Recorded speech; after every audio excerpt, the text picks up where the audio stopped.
जय हिंद एवरीवन, स्वागत है आपका जीएस में। आज बात करने वाले हैं न्यू स्टार्ट ट्रीटी के बारे में और बात करेंगे एनपीटी के बारे में। तो आप लास्ट तक बने रहिए, ये पूरा सेशन बाइलिंगुअल रहेगा। तो न्यू स्टार्ट ट्रीटी क्या है और क्यों इतना चर्चा में बना हुआ है, तो देखिए। तो new start treaty America, USA और रशिया के बीच एक रणनीतिक परमाणु हथियार संधि है। तो परमाणु हथियार नियंत्रण संधि है, मतलब इसके माध्यम से परमाणु हथियारों पर नियंत्रण लगाने के लिए एक ट्रीटी हुई थी। और इसमें क्या कहा गया है कि इसका उद्देश्य जो है रणनीतिक परमाणु हथियारों यानी स्ट्रेटेजिक जो न्यूक्लियर वेपन होते हैं उनकी संख्या को सीमित करना है, उनकी संख्या को धीरे धीरे कम करना है। इसे साइन किया गया था 2010 में, लेकिन इसे लागू किया गया, इन्फोर्स में लाया गया 2011 में। दोनों डेट इंपॉर्टेंट है। उसके अलावा क्या है इसका पूरा नाम, तो इसका नाम है स्ट्रेटेजिक आर्म्स रिडक्शन ट्रीटी। इसका फुल फॉर्म है स्टार्ट का। अब समझते हैं इसकी पृष्ठभूमि क्या है, मतलब इसका बैकग्राउंड क्या है, स्टार्ट कहाँ से हुआ था। तो स्टार्ट वन जो हुआ था वो यूएसए और यूएसएसआर, उस समय यूएसएसआर होता था, रसिया नहीं बना था। मतलब उस समय कई देश मिलकर एक संगठन था यूएसएसआर, ठीक है। इस पर हस्ताक्षर हुए थे 1991 में। इसे लागू किया गया था 1994 में। उसके बाद आया था सॉल्ट, जिसे हम मास्को ट्रीटी भी बोलते हैं। स्टार्ट वन के बाद आया था ये, मतलब स्टार्ट वन जो 1991 में आया था, 1994 में लागू हुआ था। उसके बाद स्टार्ट वन आया था।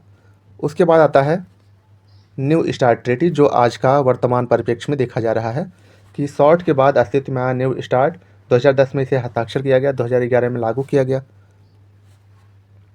इसके प्रावधान क्या है, तो क्यों इम्पोर्टेंट है ये, तो प्रावधान इसके ये हैं कि इसमें जो सीमा जो इसकी है, मतलब 700 खास करके किलोमीटर तैनात जो आईसीबीएम है, इंटर कॉन्टिनेंटल बैलिस्टिक मिसाइल बोलते हैं इसे। मतलब अंतर महाद्वीपीय, मतलब एक महाद्वीप से दूसरे महाद्वीप तक ऐसे मिसाइल जो जिनकी मारक क्षमता इतनी दूरी हो, उनको धीरे धीरे कम करना। उसके बाद सबमरीन जो है लॉन्ग रेंज बैलिस्टिक मिसाइल जो होती है, जिसे एसएलबीएम कहते हैं, और बॉम्बर, ये तीनों पे जो है वो इनकी मात्रा को सीमित किया जाएगा न्यू स्टार्ट ट्रीटी के माध्यम से। 1550 तैनात परमाणु वॉरहेड्स जो हैं उनको कम किया जाएगा।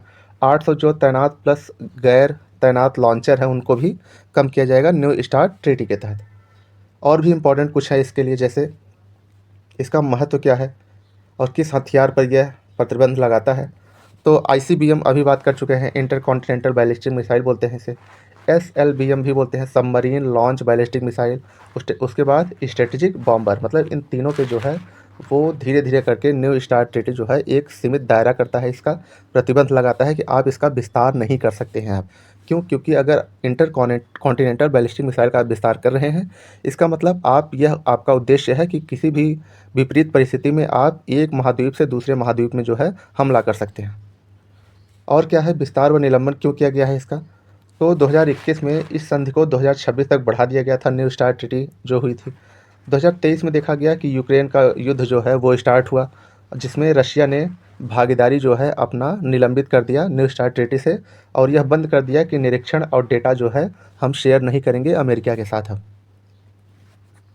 उसके बाद इसका महत्व क्या है, तो ग्लोबल सिग्निफिकेंस देखिए। तो यूएसए और रशिया के पास जो है दुनिया के लगभग 87% जो एटॉमिक हैं वो है परमाणु हथियार जो हैं वो देखने को मिलेंगे, दुनिया के 87%।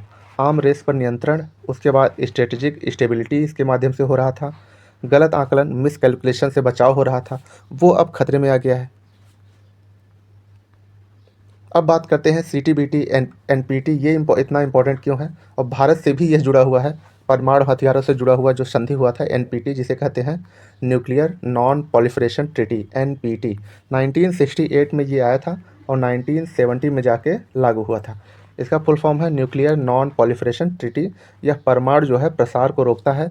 यह जो है सिर्फ 5 न्यूक्लियर वेपन स्टेट को मान्यता देता है, जैसे यूएसए हो गया, रसिया हो गया, यूके हो गया, फ्रांस हो गया, चाइना हो गया। मतलब जो 5 खास करके न्यूक्लियर वेपन स्टेट हैं, इनको ही यह मान्यता देता है कि यही एग्जिस्ट करते हैं। भारत जो है इस पे हस्ताक्षर नहीं किया है, साइन नहीं किया है। इसलिए साइन नहीं किया है क्योंकि यह पाँचों देश को बस मान्यता देता है परमाणु हथियारों के लिए, बाकी देश को अलग थलग करने का प्रयास करता है। इसलिए भारत इसका जो है पक्षधर नहीं है और साइन नहीं किया है भारत। उसके अलावा एक बड़ा इंपॉर्टेंट ट्रीटी है सीटीबीटी, इसे बोलते हैं comprehensive nuclear test ban treaty. सभी परमाणु परीक्षणों पर प्रतिबंध लगाता है कि आप किसी भी प्रकार का न्यूक्लियर टेस्ट नहीं कर सकते हैं, जो है, ठीक है। अभी तक हालांकि यह लागू नहीं हुआ है सीटीबीटी, भारत इस पर भी अपना सिग्नेचर नहीं किया है, क्योंकि अगर आपके पास न्यूक्लियर नहीं है तो पड़ोसी देश कहीं न कहीं आप पे हावी हो जाता है और भारत जो है इसका पक्षधर भी नहीं रहा है। उसके अलावा एक इम्पॉर्टेंट ट्रीटी है TPNW जो 2017 में हुआ था। इसे बोलते हैं treaty on prohibition of nuclear weapon. यह परमाणु हथियारों पर जो है पूर्णतः प्रतिबंध लगाता है। उपयोग, परीक्षण, भंडारण सब प्रतिबंधित है। इसके तहत आप यूज़ नहीं कर सकते, उसका परीक्षण नहीं कर सकते, टेस्ट नहीं कर सकते, उसका भंडारण नहीं कर सकते। तो सब पूरी तरह अगर प्रतिबंध लगाने वाला कोई ट्रीटी है तो वह है TPNW। तो ये बड़ा इंपॉर्टेंट ट्रीटी है पूरे। आप इसका नाम याद रखिए और याद रखिएगा कि तीनों जो है जो ट्रीटी हैं भारत उसके हस्ताक्षर नहीं रहा है। अगर अच्छा लगा हो तो सब्सक्राइब कीजिए। धन्यवाद।